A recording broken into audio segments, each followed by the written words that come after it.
status change. This desiccation, T12, L1, L3, L4, L5, S1. Modic type 2 and 3 change, L5, inferior, and wait. L3, L4, L5, S1. This herniation. Okay, sir. Bugbog sarado yung balakang nyo. Bakit? Tignan ko nga ito. Alam niyo ibig sabihin ng desiccation tsaka herniation? Ang pinakamarami sa inyo yung herniation. Ayan, no? Nababasa nyo ba? L3, L4, nababasa nyo? L3, L4, L5, S1. These herniations. Ano ibig sabihin nun? Ganito ang itsura ng this herniation.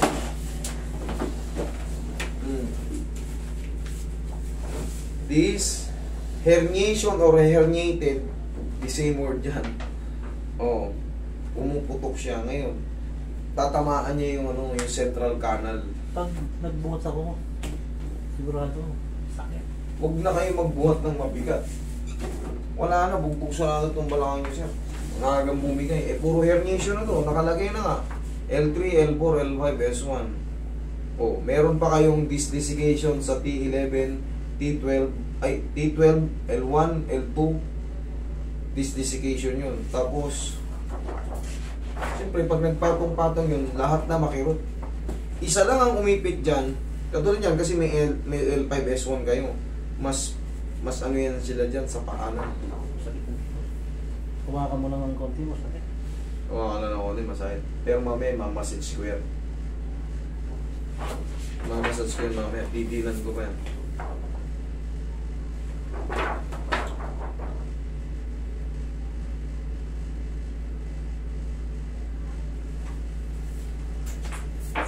Na dapat talagang explain nyo kasi sila ang doktor.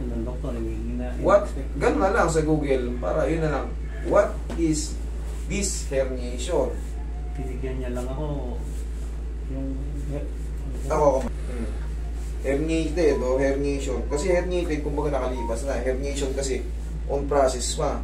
Yan, tatype ko lang yan. Bibigyan kayo ng idea niya, ano yung magiging ayan, may, makikita nyo, yan yung mga ganyan, herniation. Ito yung normal disc, tinuturo, lumalabas siya. Okay? This herniation, L5, S1. Magkakaroon siya ng mga ganyan, Diba? Na dapat, yan, tinuturo sa inyo, na flat yung ganyan. Pantay. Bakit lumalabas? Diba? Impact. Doon pa nakukuha yun. Kaya nga, tingnan mo, pag tumitesting ka magbuhat, bumibigay ka kagad. Saan ba kumukuha ng pwersa? Ano ba ang nakapapatayo sa atin? Balakang. Lahat ng mga buhat galing sa bumupwersa tayo sa balakang. Siyempre, meron tayong mga lalaki tayo tayong inaasa sa mga pagbubuhat. Pag nagbuhat ka ng alanganin kasi, mas mabilis siya mag-trigger. Tandaan mo yun. Okay? Okay na, may ano na kayo Google na mismo nagsabi. Hindi lang ako. Siyempre, kailangan yung i-google yan. Siyempre, sino ba mas matalino? Ako yung Google. O di Google. Inuulit ko na sa inyo kasi siyempre, wala kayong knowledge dun Okay? Tayo. Tulad yan, hindi kayo napaliwanagan. O di anong knowledge nyo? Kaya ngayon, hindi nyo alam kung bakit nangyayari. Paano sumasakit? Paano nakukuha? Higa kang patagilid. Ang tanong, paano matitreat yan? Tandaan nyo, pagka nasira yung disc, meron niya mga tinatawag na capsule facet joint or facet joint. Umuusog yun. Yun yung mga tumutunog-tunog. Yung mga facet joint dyan sa mga vertebrae natin, may makikita kayo dyan na parang malilit na joint.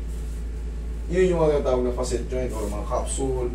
Tapos, syempre, pag na-stress sila, kasi umuusog yan sila masisira ngayon yung mga cartilage nun.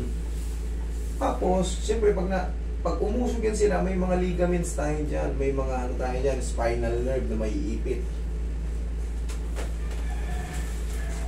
Malawak yung niyan. Malawak ang explanation niyan. Siyempre, dapat pupunta kayo sa mga doktor na kilala nyo para makuha nyo lahat ng gusto nyo.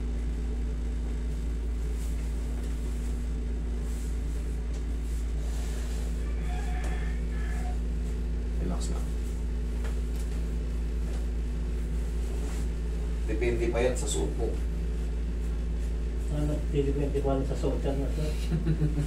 Ako na-discriminate ako yan dati. Sabi nga sa akin, po, ba't buhay ka pa? Ginanon ako. Yaya. Yaya ka. Sinabihan ako ng ano eh. Oh, parang patay, ano na to yung dugo mo. Sige natin yun na, parang bigla akong sinabihan, ba't buhay ka pa? Parang ginanon ako. Parang talagang, hindi ko talaga makalimutan yun. Kasi depende yan sa suot mo. Pag ang suot mo, gusgusin ka,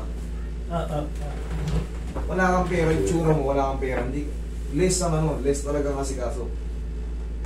Pero subukan mo pumunta ron, naka-bodyguard ka. Yan, baka buhating ka pa nun eh.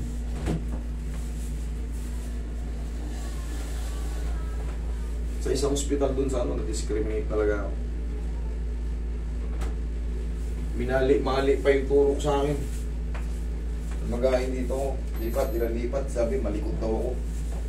Nangyari rin sa akin yan. Sabi, malikot ka kasi. Malikot! Wala na akong halos malay eh.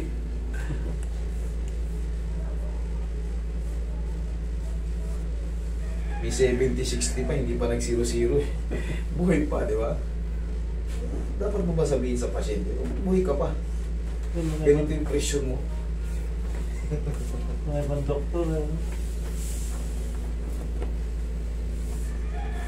may frozen shoulder din Gano'n ko frozen shoulder? Hindi ko sinabi ah. May diabetic ka ba? meron po. May diabetic ka? Meron Naku, po. kaya pala bibisitahin ganito. Okay, sige, mamaya natin yun.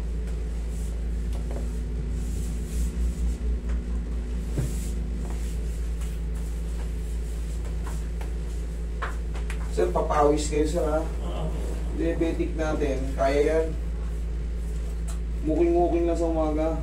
O kahit hindi sa umaga, kahit sa gabi. Napupuyat ako sa kaya naramdam misis ko pinanunod. Ayan yun yung pinanunod yun din na makakatulong sa inyo. Oo nga. Ngayon may idea na kayo. Tignan nyo lahat kung lumabas sa impression. Total, naka-record naman kayo. Para yung mga bilin ko ron. O, type nyo lang. Ganun na pala kasi seryoso. Kasi pag tinype mo yun doon, sunod-sunod na yung ano ron. Yung question na gusto nyo na-type. Sunod-sunod na yun doon, o. Gaano kasi, yung susunod na question nyo ron, i-click nyo lang yung gaano kaseryoso yung herniation o desiccation. Kaya ka. Ganun na yun. Sila na mismo lalabas ng ano dyan, question. Pipindutin nyo lang. So, mas ma-elaborate pa ng maayos.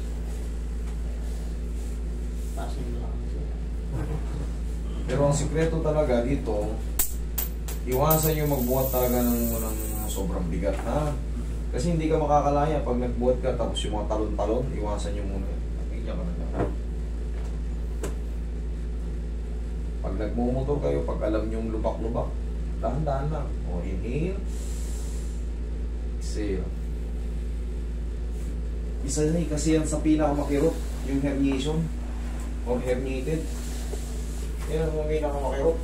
Masakit na nga sir, lalo na pagbago akong gising. Alam niyo kasi yung bakit? Yung punit. Punit siya eh. Parang nasugat na siya sa loob. Pag uupo lang akong walang upuan, yung nakaganap lang. Pag tayo ko, randam na randam ko na siya. Ganun na ako maglalakad na parang kuba. Ngayon hindi na yun. Ngayon ang mangyayari niyan, latag mo lang katawan mo. Babalikan ko yun, di ba sabi mo pag ginahawaan ka lang gano'n ng gano'n, masakit na agad. O tignan mo yun. Yung sakit niya parang ano na lang. Yung basta kayang-kaya mo nang hindi yung katulad nun no, pag ginahawaan ka lang, simpleng hawak lang, gano'n lang. Gumagano. May sakit na siya, hindi naman siya masakit pero may sakit na. Kumayat siya ng 10 kilo dahil din sa sakit. Yes po, stress ka eh. Masakit. Hindi siya nakakatulog sa sakit. Oo, paano kang tataba pa rito, paano kang gaganahan pa mag-exercise? Eh kung sariling pag-upo mo lang eh, hindi mo na magawa. Kahit pain reliever, hindi na tama na. Kailangan talaga ito mabago yung position ng mga vertebrae para matanggal yung pagkaipit ng mga spinal nerve or yung mga sciatic nerve pagdating sa lumbar.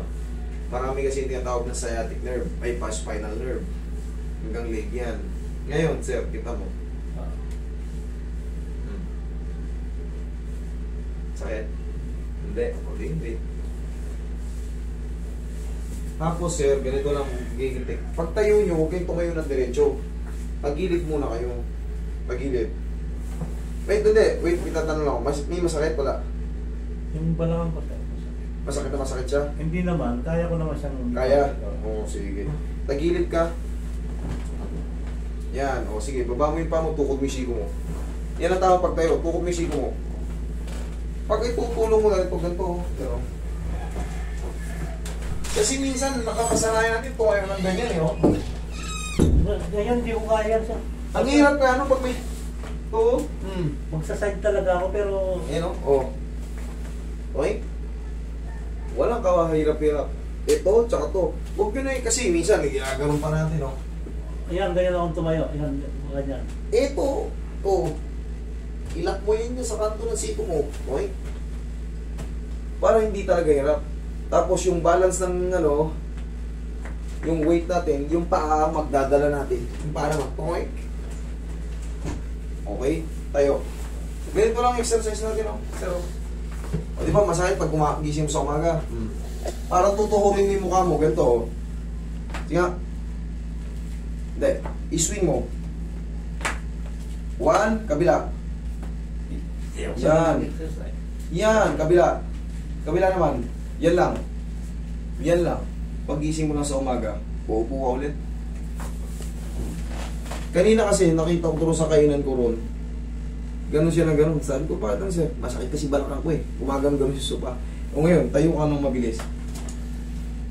Upo. Anong nabago sa tingin mo? May nabawas yung sakit niya. Okay, sir. Tandaan nyo, yan, yung herniation, yan talaga yung pinakamakikirot eh. Hindi pa yan talagang total nawawala kasi may sugat yan sa loob. Ngayon, kung ano yung nireseta sa inyo para mas mabilis ha, basta prescribe ng doktor, i-take nyo. Sundan nyo lang yung ano, basta yung reseta nila. Sa tulong ng therapy ko, tulong nila para mas mabilis maghilom. Kasi sugat yung ganito mo. Yun ang ibig sabihin ng herniation. Lumabas na yung sustansya nito. Yung tinatawag na nucleus pulposus. Kaya lintik ang erot pag... Tsaka huwag tayo magbubuhat ng paganyan. Yung mawala isang paa. Tulong mo to, katulad yan, numinipis ka na. Nagtataka kayo, bakit kayo numinipis? Ang laki ng binaba nyo. Eh paano siya kumbaga paano magiging maginhawa yung ano? Kung sa paghiga lang, pag-upo. Ang sakit ng ganito ko, ang sakit ng ganito. Kumbaga wala na. Gusto nyo mang kumilos, nasasaktan kayo. Kaya Limitado yung gila. Lalaglag yung immune system nyo, lalaglag yung mga adrenaline nyo, kumbaga yung mga metabolismo natin lalong babagal pa yan pag may masakit sa atin. Okay, pero ngayon alam nyo na yun, oh, ganun-ganun lang, tapos ganunin mo lang ng pau. Ganyan, oh, rambulin mo lang. Okay, lalo sa pag-isip sa mga tinuro ko, ha? Sige, huwag lang kayo maligo doon, ha? Sa rin po, ganyan lang siya. Nakalimutan ko, position shoulder pala. Upo ka ulit, Sol. Ito, kaya niya ito eh. Pero ito, hindi kaya. Dito. Muntik ko na makalimutan.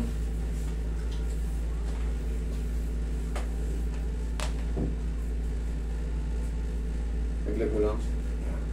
Hindi pa solid na masakit. Yung ano, nakakaya pang iangat ng kahit pa paano. Hindi man perfect, pero mataas-taas pa. Tapos, exercise nyo ganito lang. Yan lang. O, tignan mo ngayon yung ano. Ayaw umangat kanina. O. Tignan mo ngayon. Abot mo na yung tenga mo. O. Okay? O. Yes! Perfect. Tapusin mo lang ng po yan. Bumili ka ng po, ha? Tingnan mo.